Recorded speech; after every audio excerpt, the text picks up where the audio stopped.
Hello दोस्तों, free media के इस चैनल पर आप सभी का स्वागत है। आज हम बात करेंगे रोबोटिक्स से बढ़ती समस्याएं, रोबोट से बढ़ा खतरा।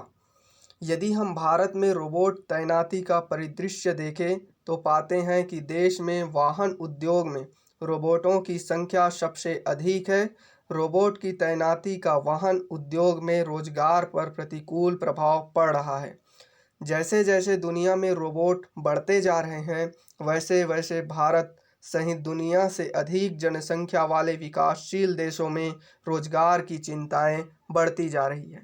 दुनिया की अर्थव्यवस्था में रोबोट की अहमियत कितनी बढ़ गई है, इसका अंदाज़ा अमेरिका के बोस्टन ग्रुप की रिपोर्ट 2019 में लगाया जा सकता है। इस रिपोर्ट के अनुसार रोबोट का वैश्विक बाजार छलांगे लगाकर बढ़ता जा रहा है। वर्ष 2010 में दुनिया में रोबोट का बाजार करीब 15 अरब डॉलर मूल्य का था। यह 2020 में करीब 43 अरब डॉलर का हो गया और अनुमान है कि 2025 तक 67 अरब डॉलर का हो जाएगा। इस समय दुनिया में सबसे ज़्यादा कार्यरत रोबोट जिन देशों के पास है, उनमें चीन, जापान, अमेरिका, दक्षिण कोरिया, जर्मनी प्रमुख है।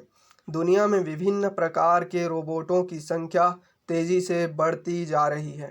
सामान्यतः रोबोट दो तरह के होते हैं, इंडस्ट्रियल रोबोट और सर्विस रोबोट। इंडस्ट्रियल रोबोट औद्योगिक एवं कारोबार इकाइयों में काम करते हैं, जबकि सर्विस रोबोट सर्विस से जुड़े विभिन्न क्षेत्रों में काम करते हैं। सर्विस रोबोट के तहत professionals robot, domestic service robot, entertainment robot शामिल होते हैं। दुनिया में रोबोटों की बढ़ती हुई संख्या के मद्देनज़र प्रसिद्ध वर्ल्ड रोबोटिक्स 2019 की एग्जीक्यूटिव समरी महत्वपूर्ण है। इसके अनुसार दुनिया में ऑपरेशनल स्टॉक में यानी कार्यरत इंडस्ट्रियल रोबोट की संख्या जो 2018 में करीब 24 लाख थी, यह 2022 में बढ़कर करीब 40 लाख होने का अनुमान है। यह बात भी महत्वपूर्ण है कि इंडस्ट्रियल रोबोट चीन में सर्वाधिक है। वर्ष 2018 में चीन में करीब 6.5 लाख इंडस्ट्रियल रोबोट का स्टॉक था। चीन में प्रत्येक 10,000 कर्मचारियों पर 732 रोबोट काम कर रहे हैं।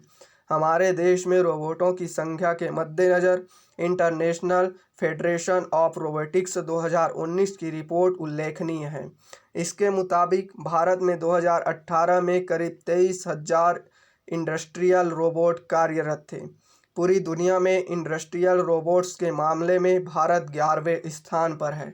भारत में वर्ष 2018 में करीब 47-71 नए इंडस्ट्रियल रोबोट बनाए गए थे। यह संख्या 2020 के अंत तक 6,000 होने की संभावना बताई गई है। भारत में औद्योगिक सेक्टर में हर 10,000 कर्मचारियों पर 4 रोबोट काम कर रहे हैं। यदि हम भारत में रोबोट तैनाती का परिदृश्य देखें तो पाते हैं कि देश में वाहन उद्योग में रोबोटों की संख्या सबसे अधिक है। रोबोटों की तैनाती का वाहन उद्योग में रोजगार पर प्रतिकूल प्रभाव पड़ रहा है।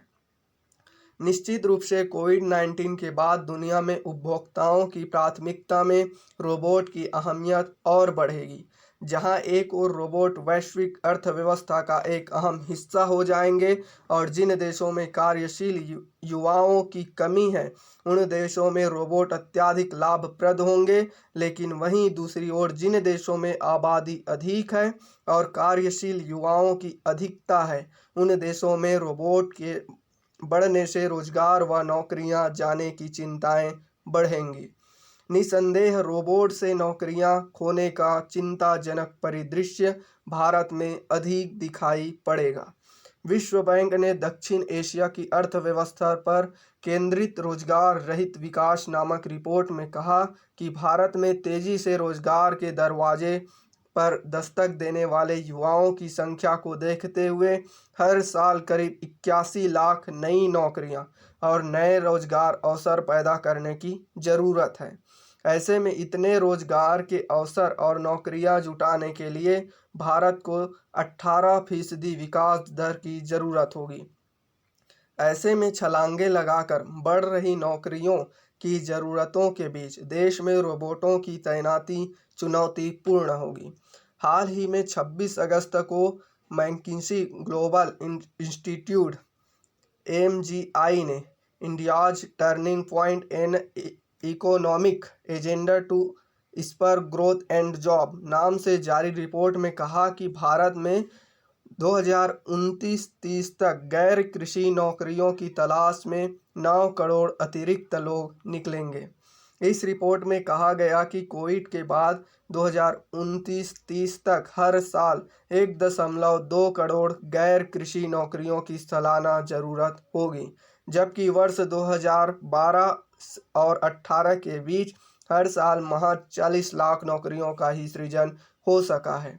ऐसे में जहां बड़े पैमाने पर नई नौकरियां सृजित की जाना होगी, वहीं देश में बढ़ते हुए रोबोट व ऑटोमेशन मशीनों के चलते नौकरियों में कमी आने की भी बड़ी चुनौती होंगी।